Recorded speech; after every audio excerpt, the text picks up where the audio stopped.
Welcome to Just the Tip Tuesday, where Mike and I are diving in on a super fun topic, something we wish we could probably do a little bit more, but because of funds, uh, we really haven't done it a lot. Buying bows. It's some, I buy a bow and it lasts for a long time. You're telling me, man. You're telling me. I bought my first new bow, my second new bow like 3 years ago, and the first one I had for damn near a decade. So Yeah. it's definitely a quick topic. But hey, I wanted to, before we jump into the bow buying process, I am doing this challenge put on by my buddy Guy down at Western Contours for the Western Hunt Fest called the Packout Challenge. Now, I encourage all of the listeners to jump on to the Western Contours Instagram page and check this thing out. Go to Pack 'em Out Apparel, sign up for it. There's, weekly prizes or whatever. This is not a plug. I'm not affiliated. I'm actually in the challenge, right? I'm doing it myself. It is mental fortitude. You put 45, 50 pounds in your pack and you ruck in the winter for a sport that you're going to do in 9 months. I mean, it's like getting in a cold bath on steroids. Like, it takes a lot of mental fortitude to get in that cold bath in the winter. I just got done with, I think it was 6.71 miles with 51 pounds on my back. And the wind chill outside in northern Idaho right now is in the negatives. And I will tell you, it was the absolute least fun ruck I have ever done in my life. And it was just through the neighborhoods. People haven't shoveled their sidewalks. It's horrible, but it'll give you that feeling like elk season's right around the corner. And we know damn well it's not, but it'll also put you that far ahead. So I would encourage the listeners to check that out. I mean, it's something. I usually don't do those challenges, and I'm friends with Guy. And I thought, this could be good. This could be really jumpstart the season. So Ryan, I know you're going to join in with it as soon as that cold stops, right? Well, definitely. I'm definitely gonna do it this summer. There's no prizes this summer. There's weekly prizes if you do it now, you slacker. Well, we are definitely gonna weekly. We're gonna keep track on how well Mike's doing, and we all know how honest Mike is. So he's gonna give us the one. They don't call me Honest Abe for nothing. I tell you Nothing. what, no, 6.71 miles of hell today. I was not, I mean, I haven't had a weighted pack on in a long time. It sucked. I mean, it full on sucked. So, but I did get home and make a huge bowl of the leftover beef bulgogi that I posted on Instagram last week. And yeah. God, it's even better leftover than it is fresh off the grill. I'm not gonna lie to you. So anyway, I don't want to keep this longer than the 15 minutes this time. This one's your idea, brother, which means you have deeper pockets than you lead on, because I sure as hell am not buying a new bow this year. With the caveat, if there's a bow company that wants to jump behind Cut-Rite Mobile, our podcast, anything else, and have us shoot bows for them, we can get some killer content with dead animals because we are killers. And we were happy to entertain that discussion. So feel free to reach out, slide into my DMs, whatever. Yeah. Then we'll be really good. Then we will be shooting a lot of bows. Yeah, then we'll be shooting lots of different bows and of one brand. But yes. Yeah, kind of the reasoning for the topic and kind of the idea was because neither one of us are professional shooters or or even are expert bow buyers. I wouldn't even say that. It's more as of I've bought bows, I've done research, and I just thought it would be nice just to have two normal guys, as of archery shooters, kind of their opinion on what they do on the bow buying process, since we aren't, the professionals or the best shooters out there. And it's just nice to have something that you can look back on when you're thinking about buying a bow and, seeing what you want to do. So, for me, I know that when I went and bought my last bow, and it was a couple years ago, I mean, I did tons of research online. Mm-hmm. And I mean, I don't know how long I researched, but I researched every bow, speed, weight, you know, length from, you know, end to end. And, you know, when I went to the archery shop, I thought I had my bow picked out, you know, and I just thought I did. And I went and I said, "Oh, give me this Matthews bow. That's the one I want to shoot." Mm-hmm. And started shooting the Matthews bow. And I was like, I hate this. Mm-hmm. I Mm-hmm. did not. I was like, I think I'll stay with my old bow if this is how it shoots. Not saying Matthews is a bad bow, No, they're or great. that They're that awesome.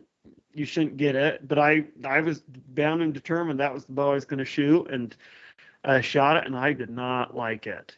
And so Mhm. after looking some more, I shot more and more and more bows, and just kind of kept dialing it back to a couple bows, and ended up buying a Hoyt.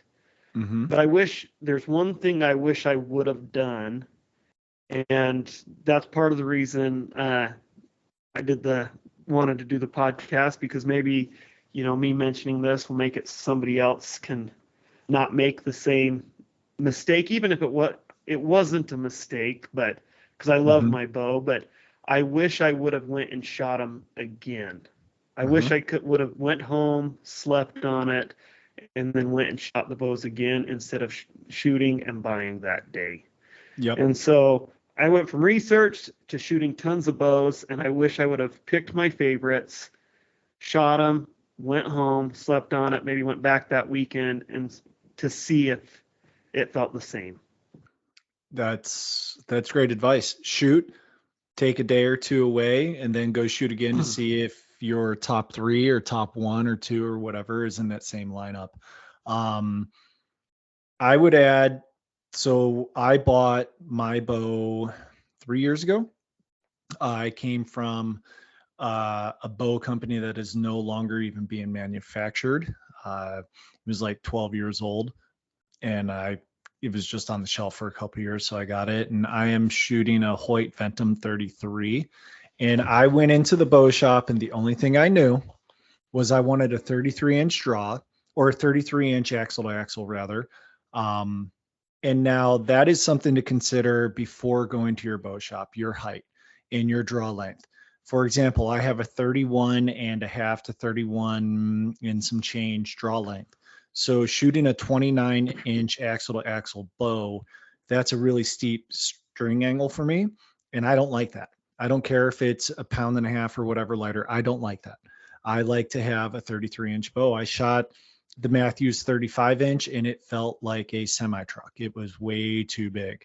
Um, in regards to arrow speed and stuff like that, I mean, you're talking to a guy that has shot the same bullet weight out of his old rusty 30-06 for ages. And when I wanted new arrows made at North Idaho Archery, shout out to those guys, they're rad. They asked what I wanted, and I handed them an arrow that I was shooting. And I said, I have no idea what the weight or anything else is, but make something like this. And because none of that stuff really matters to me, I figured if it's shooting 273 or 280 or 284, if I hit the animal behind that shoulder, it's going to go through the lungs and the heart, and the animal's going to die. And I'm also not shooting at 120 yards, right? Right. So if you're into all the tech stuff and all the numbers, that stuff matters. Didn't matter to me. And some of you listening are probably saying, well, no shit, it doesn't matter. You have a 31 plus inch draw. Your arrow is going to be flying at maximum velocity no matter what weight arrow or whatever. And I'm not arguing that. I mean, there's an advantage to not being the height of my co-host here. So, and that would be one of them. No, but really, so Hey, what I did, I'm tall in spirit. Okay. I yeah, yeah, there's that. So what I did, I went into the bow shop, and I think this is a pretty good tact. I did very little research. I knew I needed a new bow because mine was making a creak. I think it had a cracked limb. I knew I wanted a 33-inch axle to axle. And so I went into not just one bow shop, because bow shops only carry certain bows, unless you're fortunate and live over in Eugene and have the bow rack there, then you can damn near get anything. But where you live, different archery shops will have different bows. Go in, say, I have this draw length. I need a bow that'll accommodate that. And this is my preferred axle to axle. If you've been shooting bows, you know what that preferred axle to axle is. And just shoot what they have. Say, I want to shoot everything from the $800 bow. And if you don't want the $2,000 carbon bow, don't even pick those up, right? Say, I want to shoot everything from the $800 bow to the $1,500 bow. And, make sure that you get the bow that's right for you. It doesn't matter if it's an Elite, a Prime, a PSE, a Matthews, a Hoyt, give me some more, a Bear or whatever. You have to shoot what feels best to you. So I went in and shot Prime, PSE, Elite. I shot them all. And they kept saying like, well, here, try a Hoyt. And my previous experience with Hoyt was I really didn't like the draw cycle. I felt that it was clunky and it wasn't good in my hands. And they're like, well, just try this one. They implored me to try it. And I tried it as the last of like 7 different bows I was shooting. And I shot 2 arrows out of it and said, I don't need to shoot anymore. That's the one. I wasn't even going to try that bow. That would have been the biggest mistake. I would have ended up with a bow that was, yeah, this one is way better than mine now, but not exactly good enough, but it's fine. And I ended up with a bow that I really like. So there's, 2 tacks, like you said, arrow speed, all that stuff, or know your axle to axle and go in and shoot every bow you possibly can. And, the things I look for, I hate having a clunky draw cycle. When I clip my release onto that D loop, yeah, it's going to be hard because it's, 65, 70, 75 pounds, whatever, right? It's going to be hard to pull it back, but I want it to be smooth. I want to hit that wall nicely. And then I want to be able to hold my bow at full draw for some time. So I want the let off and it to truly feel like a let off, right? And I know a lot of people like, oh, it was super noisy in my hand. It was this, it vibrated a bunch. Well, they don't have dampeners. They don't have any of that stuff on it when you are shooting your bow. So unless it's like vibrating like you're on a rumble strip, there's probably ways to decrease that vibration and that hand noise when you shoot that arrow. And for me, the hand noise or the vibration upon releasing the arrow was much less of a concern to me than my drawback and cycle, because I'll be honest with you, I draw my bow back a lot more than I actually release the damn arrows. I mean, when you think about the hunting situation, you're drawing back quite a bit. You're not releasing every one of those arrows, you're drawing back. So coming from a guy who's owned 2 bows in his life, know your axle to axle, your preferred, do your research on that, and then shoot everything. And it doesn't matter if it's the $600 budget bow or the $1,800 bow that probably should only be $1,200, but inflation. And that's what works. Buy what works, right? What is it? Like buy what you want that feels comfortable so you don't regret and have to buy something new. And that's just it. Like I was bound and determined I was going to buy the Matthews, and you were bound and determined you weren't going to buy the Hoyt. Yes. And I think that when you show up with, ideas or, these preconceived decisions, I don't know if that's the right way to say it. You're limiting yourself to buying maybe the bow that's best for you. And so I guess just shooting a lot of bows and finding the one that feels the best. I'm the same way. It was the Hoyt I liked because of the way it, I could draw with it.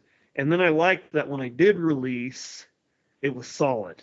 It hit and it was solid in my hand. Yep. Because some of the other bows that had the nice, how I liked how they, the draw cycle worked, it just didn't feel as solid, when it released. Yeah. And so those were things that I liked, but you might like that feel. You might like the draw of the Matthews. You might be 4 inches taller than me and have a different draw, You and probably so I are guess 4 inches taller than Ryan. there's a good chance of that, but but I still have my hair. Well, hey. So here would be, No. in addition to that, probably my biggest thing, shoot as many different bows as you can, obviously, but also find that shop that you feel you can trust, right? You feel you can rely on. That may not be Cabela's. That may not be North 40, no offense against them, right? Like, and I will plug my local shop, North Idaho Archery, over in Coeur d'Alene. I mean, those guys, they're the best within hundreds of miles in northern Idaho. Those guys are absolutely unbelievable. Find a shop, and if they carry the bow that you like, they're going to take care of you, right? They're not looking to sell a bow. Some shops are looking to sell a bow and kick you out the door and then hopefully never see you again. You don't want to buy from a shop like that, quite honestly. You want to buy from a shop that they're going to sell you a bow and they're going to take care of you. They know your name. You're going to be able to go back in and they're going to, help you out, work with you, fix the bow the way you want, tune it the way you want, right? You really, as weird as it sounds, you're kind of entering into a relationship when you're looking for that bow shop. So, like I said, if you're in northern Idaho, I don't know what you got over there on the southeast side of the state or down in Boise, but if you're in eastern Washington, northern Idaho, anywhere around up here, head on over to the boys over at North Idaho Archery. They are seriously, they're the best, most solid dudes for that. And Right. I think that makes a difference because they're also going to point out things. A good archery technician is going to point out things that you may not think about, right? I mean, you may say, like me being 6'3" and having that long draw length, I'm like, I want the 35-inch thing, right? And they may say, well, are you ever going to hunt in a situation like this? Are you ever going to sit in a tree stand? Are you ever going to do that? Because if you are, 35 inches may not be your best choice for that, right? So I think that's an extremely important aspect that I wanted to make sure I got in. But other than that, shopping for bows, know your axle to axle, and go shoot. You got to shoot a lot. You can shoot one arrow out of them. Sometimes that one arrow out of them be like, nope, that doesn't feel good at all, right? But let them fly. Shoot as many as you can. It's not a one-day process either. Like you said, Ryan, I love that idea of sleep on it and then go back because it could feel different the next day. Well, and yeah, with that being, end to end, I guess, enjoy the process. I think sometimes we want to rush through it, and I wish, with my last bow, because I don't buy bows every year. This one I don't know how much longer. I like my Hoyt, so I'm probably going to have it another 5 years. And so you don't get that process of buying bows very often. So I wish I would have just took my time and enjoyed it. Shot tons of bows, went to every archery shop, and just really enjoyed the process of buying a new bow. And my process worked. I liked my bow, but there's definitely things that I wish I would have done differently. Like listen to this podcast about us buying bows. Yeah, and that was the reason for the podcast, for us average shooters, or us average Joes talking about buying bows. Hey, I don't know what you mean average shooter. I kill everything within 10 yards that walks in front of me that I want to kill. I'm deadly from 10 yards in, and don't question that. Hey, I'll tell you, I've missed at 10 yards at a grouse. I shot a rabbit. I shot a rabbit at 42 yards. That's probably my prize kill. How about that? Nice. Bunnies good. Bunnies aren't very big. So I've missed stuff. I've missed a lot. I've shot a lot of trees. So, all right, guys, as promised, this one's coming in quick and fast for you. Enjoy that process. All the new bows are released. So head on out. And even if you're not looking to buy a new bow, go shoot some new bows and keep in mind stuff for the future. So thanks a ton for listening, and we'll catch you next week with another episode. Can't promise it's only going to be 15 minutes though, but we'll do our best. So thanks, guys. See you guys.